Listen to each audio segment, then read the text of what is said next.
Are you hungry now? We have all served breakfast for dinner in a pinch, but eggs and bacon can be our dinner default and in a really delicious way. Heather Smith with Orson Gigi has some ideas for that, and this is not a cop-out. This is, I mean, we saw that plate. Beautiful. This is a genuine bona fide dinner. Well, and it's healthy, and it's quick, and it's easy, and I'm going to be the first to admit there's times where I've forgotten to take out the chicken to thaw, or I've pulled the meat out, and I'm like, oh, this may be on the border of, this is probably not the best thing. Cutting it close. So when you're getting to those dinner moments, and you're like, shoot, what am I going to make? Rather than go to takeout or order pizza or something like that, this is seriously stuff you most likely already have in your house, and it's super quick and easy. Well, it centers around one ingredient I feel confident saying almost everyone has in the fridge, and that's eggs. We would hope so, yes. And I will be the first to admit, I did not always love eggs. It was always like the sign when I was pregnant. If I started craving eggs, I was like, oh no, I'm pregnant. That's hilarious. But I've learned to really love them, and we really incorporate them in every meal almost. Well, it feels like in the last even year, there's been this huge food wave with the egg, and it's almost like you can put an egg on next to everything. Yes, yes. I mean, it's a quick source of protein. Like you said, everyone usually has one. So if you're trying to find something quick and easy, it's really your go-to. Well, I hope this fits into quick and easy, because this plate right here, you've got to break this down, tell us what's going on. It looks incredible. So it's really quite simple. We've taken the sweet potato, which is, again, is one of those really trendy things right now, but I really love it. It's a great way to get great flavor in there. Kids love it too. Yeah, so you can chop it up. You get a little bit smaller, fine, like dice, rather than like the sweet potato fry look.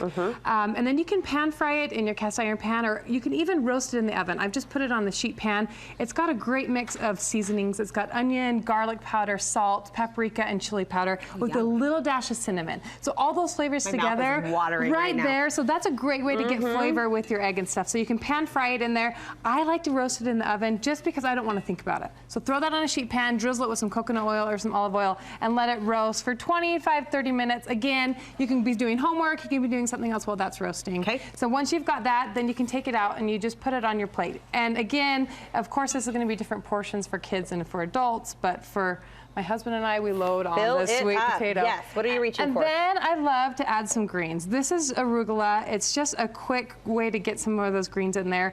It's I love to mix it with some lemon or some citrus, things like that.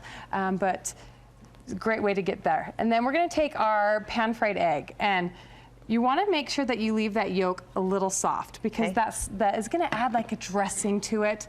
It's going to make it just kind of all soak together. It really is the icing on the cake. It's a little bit of liquid you need to kind of soften it all up. Exactly. You can add some green onions, some guaguacamole. I like how you just called kale cake. It's the icing on the kale cake. On the kale cake, the arugula cake, yeah. You can add some of these dressings too. You can make your own, but I love these. These are one of my favorite things out of the fridge. You know what? Just kind of keep these in there. We featured this last month on our Studio 5 Did Love you? List as like the Cafe Rio healthier alternative. Yes.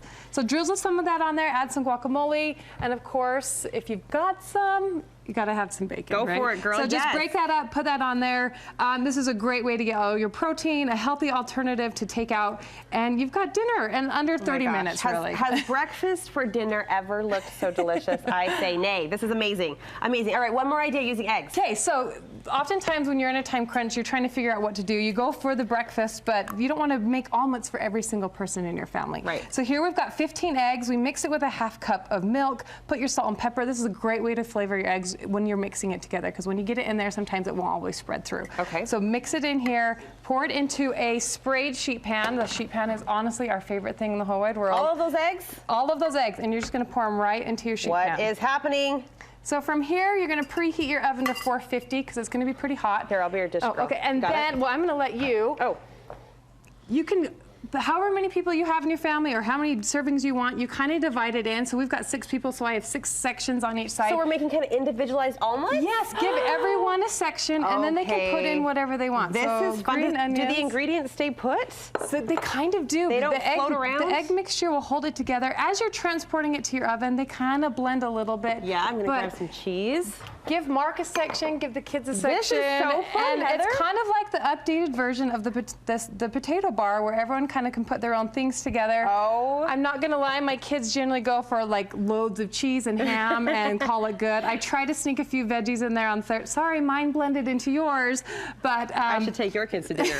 We sound like we have a similar palate. How do you bake this up? put this in the oven 15 minutes. Oh, so my goodness. instead of individually making all those omelets and doing that, you've got it in the oven. It comes out, you cut it into squares. This is so fun. This is a great way to use leftover veggies that you know are kind of running, because bake it in here, pop them in the freezer, then you've got breakfast for the next little while. You can freeze this Absolutely. too? So cut them up into squares, freeze them in flat layers, and you've got breakfast for whenever you need it. Hello, I'm thinking pull out the cookie cutters. Yes. Do some shapes. Now Absolutely. we're really getting crazy and fun. This is a really killer fun idea. And like you said, great to use up the veggies and easy pull for the protein with the eggs. Thank you so much for the Thank suggestions. you. Hey, understand a class schedule just dropped. Yeah, so we've got a sourdough bread class on Saturday. We've got some fun please. things. But we're featuring the egg this month on our Instagram. So if you're not following us on our Instagram, this is a great way. We're going to do some fry pan sales and some fun things to get you excited for Easter and using the egg. I'm always inspired when I see you post and when I see your feed. thank It's you. food inspiration, kitchen inspiration, made easy, made delicious. That's what our friends at Orson Gigi are so great at. So thank you so much for Thank sharing you. recipes on our website for both of these simple throw together meals. And we'll be trying these at our house. Thanks Yay. again.